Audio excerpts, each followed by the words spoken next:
Today is November 4th, 2025. Out on the plains of Kansas, a quiet war is being waged. The fentanyl crisis is hitting the homeless hardest, turning the streets into a front line. Fentanyl, a poison 100 times stronger than morphine, is silently lacing the drug supply. For Kansas's homeless, the odds get worse every day. People are dying not because they want to, but because the drugs they thought they knew have become deadly. A person might think they're buying heroin or a pain pill, but instead, they get fentanyl, enough to stop a heart. This isn't just about drugs. It's about poverty, isolation, and a system that fails the most vulnerable. The fight against fentanyl in Kansas is a fight for its most forgotten citizens. To understand this crisis, look into the faces of those living it. This is their story, and what it will take to finally bring them home safe. Fentanyl is not a new drug.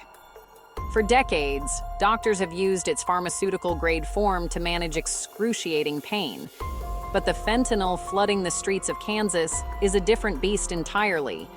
This is illicitly manufactured fentanyl, cooked up in clandestine labs far from any medical oversight. It is cheap to make and incredibly potent, which makes it a profitable additive for drug traffickers. An amount as small as 2 milligrams, roughly the size of a few grains of salt, can be a lethal dose for an average person. Users have no way of knowing what they are taking, turning every use into a life-or-death gamble. When fentanyl enters the body, it targets the brain's opioid receptors, the same ones that control our breathing. In an overdose, the drug overwhelms these receptors, causing a person's breathing to slow down dramatically. Because fentanyl is so much stronger than other opioids, this process happens with frightening speed.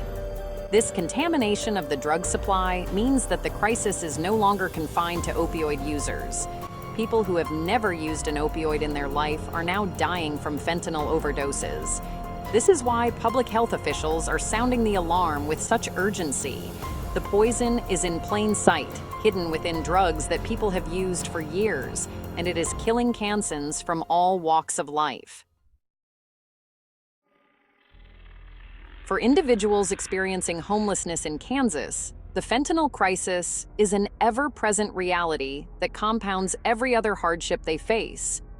Life on the streets is a state of constant survival, marked by chronic stress, trauma, and a profound lack of stability. This pre-existing vulnerability creates a direct pathway to the dangers of a fentanyl-laced drug supply. People without stable housing have limited or no access to basic health care. They are often disconnected from family and social support systems that could provide a safety net. This isolation means they are far more likely to use drugs alone, in secluded places where no one can help them if they overdose. The environments where homeless individuals congregate can become epicenters for drug activity. For the homeless population in Kansas, fentanyl is a predator that exploits their isolation, desperation, and lack of resources.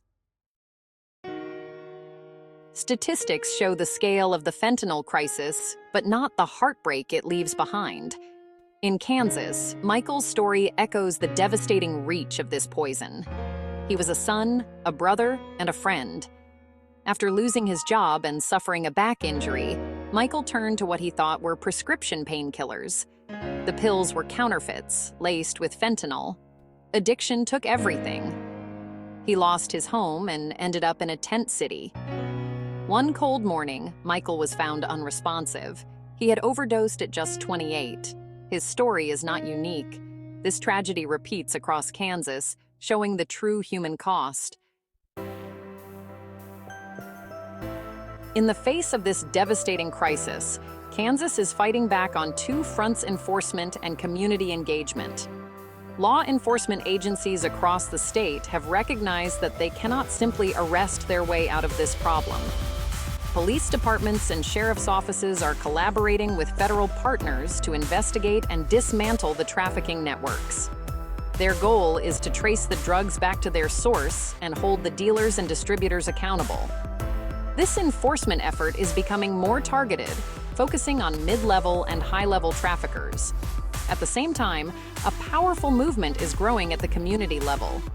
Leaders, organizations, and everyday citizens understand that enforcement alone is not enough. They are building coalitions that bring together police, public health officials, schools, and faith-based groups. Public awareness campaigns are also a critical part of this community-led response. By combining the firm hand of law enforcement with the open hand of community support, Kansas is waging a more intelligent and humane war against fentanyl. In the immediate life-or-death struggle against fentanyl, one of the most powerful tools is naloxone. Often known by its brand name, Narcan, this opioid antagonist can reverse an overdose in minutes. In Kansas, public health officials and community advocates have championed harm reduction. Making naloxone widely available is the cornerstone of this strategy. It is being distributed for free to first responders, community organizations, and people who use drugs.